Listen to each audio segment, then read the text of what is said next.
Hey guys, I'm Karis. Welcome to Fix Your Shitty Movement Monday. Last week we went over the plank and I told you we were going over the side plank today, but that was a lie.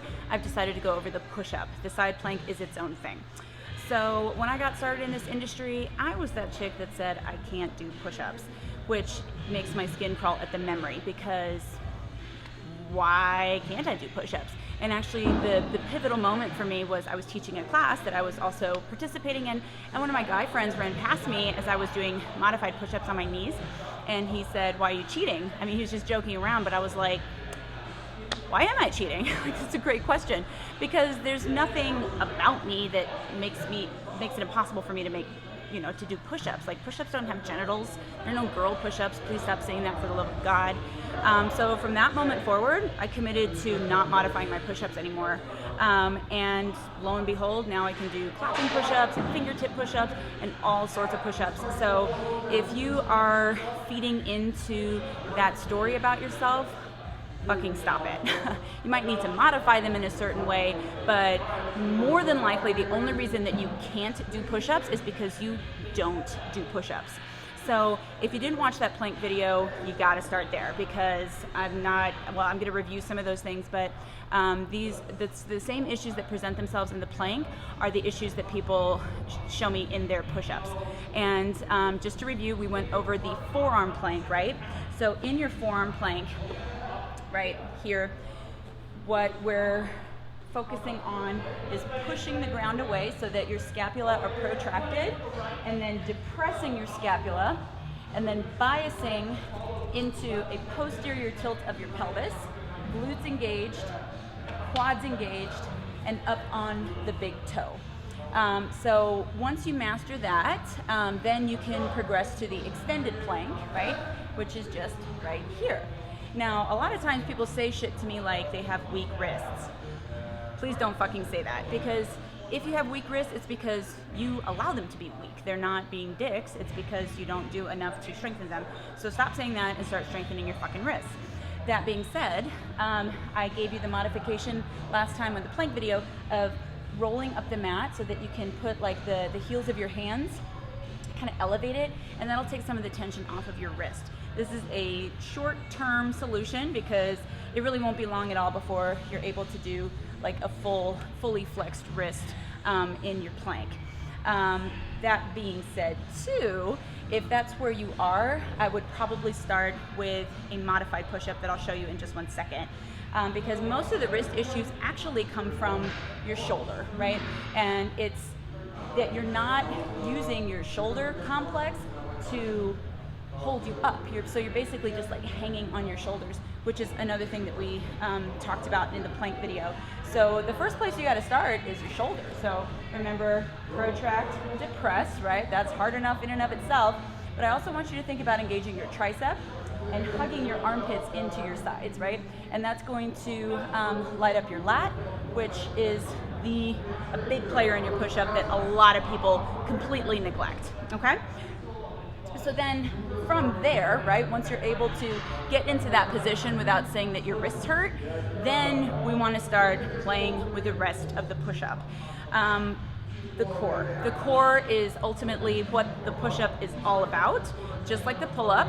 And if your core is not correctly engaged, you don't have a fighting chance, at least not of doing any good push-ups that are going to be good for your whole body and not like trash your shoulders. So the common issues that I see of people who think they can do push-ups is that they don't have scapular stability, and so as they descend, they let their shoulders roll up and forward into elevation. And you can see where that would be problematic for my shoulders, right? The other problem that they have with that is that they start with their arms out too wide. A standard push-up is actually like this, a tricep push-up. A lot of people say, oh, well, I don't do those well. Yeah, because they're harder. They're much more demanding, but they're also a lot more sound on your shoulders in particular, right? So yeah, you're gonna have to understand that by changing it up, you're not gonna be as strong as you are with whatever push-ups you're doing right now, but that's kind of the point. Like, you need to become more globally strong, because if you're not controlling your body, you're having a good time maybe, but if you wanna learn how to do push-ups, stop being a pussy. Is that harsh? Anyway, so this, right? I talked about it in my pelvis rant after last Fix Your Shitty Movement Monday, and that's where most people lose it when we're talking about the core. So the modification that I give people beyond like dropping to your knees is actually to elevate your chest. I don't like push-ups that are modified on your knees. I like that as an exercise because it actually can isolate your chest and triceps quite nicely. But if you're really learning how to do a push-up, you need to elevate your chest so that you can practice keeping that perfect plank position, okay? So you might start very high, and don't be embarrassed if you need to. P.S. If you have big boobs, you need to start high because you're basically working with a weighted vest hanging here. So yeah, you're totally at a disadvantage, and don't feel bad about it because it just means that you definitely have to work a lot harder. But give yourself a little grace and let yourself start with a higher incline, and you eventually can work to a standard push-up, right? And hey, look at it this way. You don't have to go down as far as the rest of us.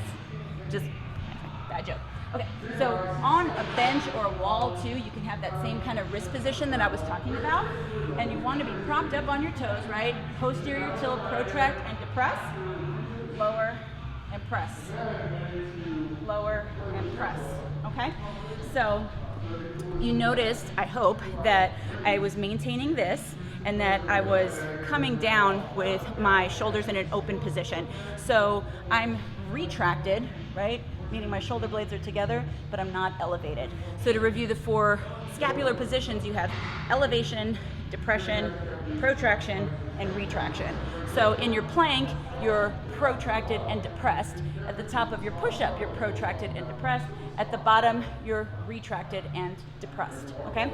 So letting your head come forward is another way that you will allow your scapula to elevate. Mostly that's an issue of scapular stability. So that's usually a weakness in your serratus anterior here, which you can just strengthen just by doing this, even in your plank position.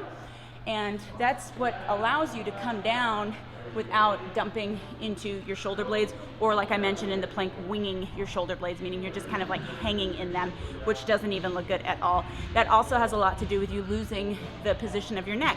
Your spine starts here. So, you know, your core is only as strong as the entire length of your spine.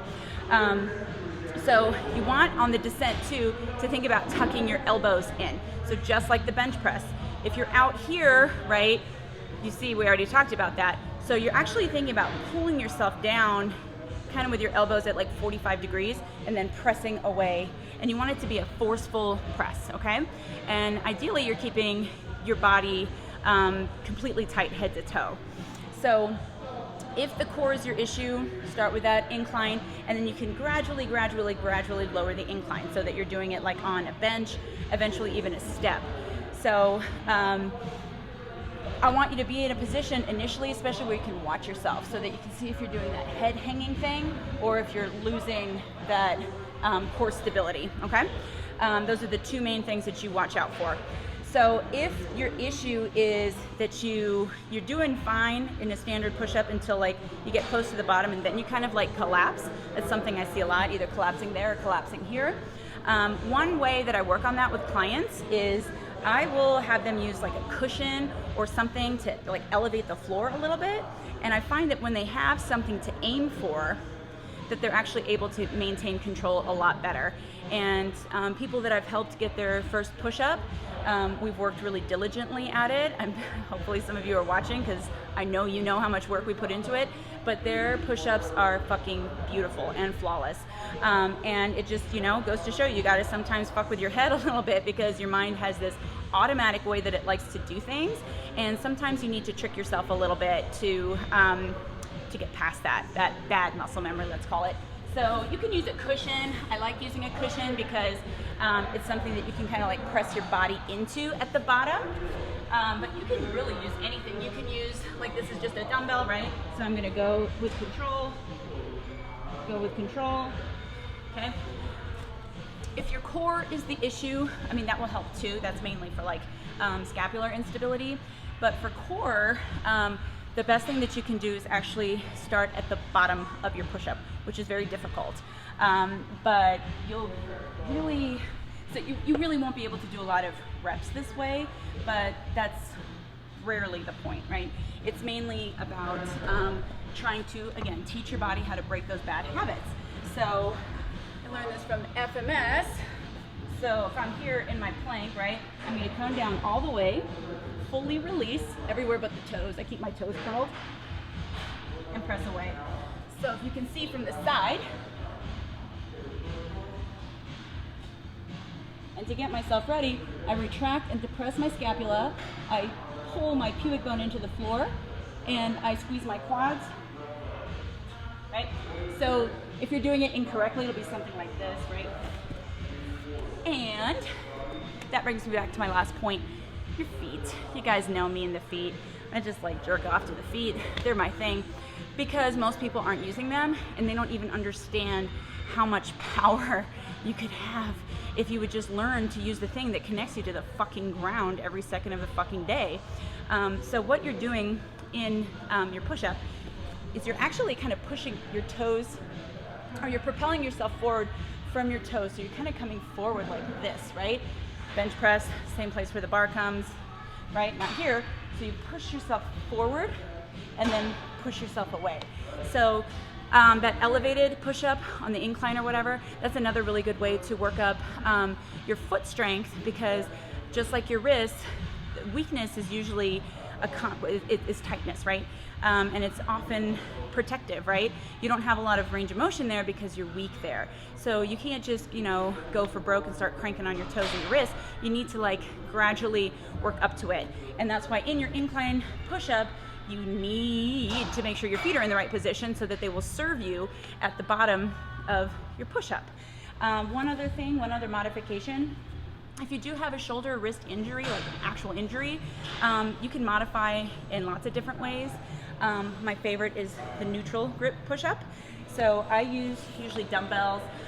They have like certain pieces of equipment like perfect push-up or some shit, but this is another way that you can actually get a little bit of a deficit too, because you're going to be elevated off the floor. So that's a really nice way to work your shoulders and your chest as well. Right? And it's just good for variety. And so, just to review, we want head and all the way to your tailbone, back of your head all the way to your tailbone, to stay in one long line. Your scapula start in a protracted, depressed position. At the bottom, they're in a depressed and retracted position. When you press up, you're squeezing your lats and the muscles around your ribs, your serratus anterior. When you pull yourself down into the floor, pull yourself down, don't just drop. You're pulling your elbows back into 45 degrees and allowing your body to rock forward from your toes and then press up forcefully, okay? Ideally on an exhale. Your pubic bone stays in towards your navel the whole time. Your quads are engaged, your butt's engaged, squeezing as hard as you can, and you're rocking back and forth on your toes, rocking forward on the descent, exploding back on the ascent. So I'm going to show you real fast what a nice push-up looks like. Hopefully it looks, you know, nice. Okay, here I am, protracted, depressed.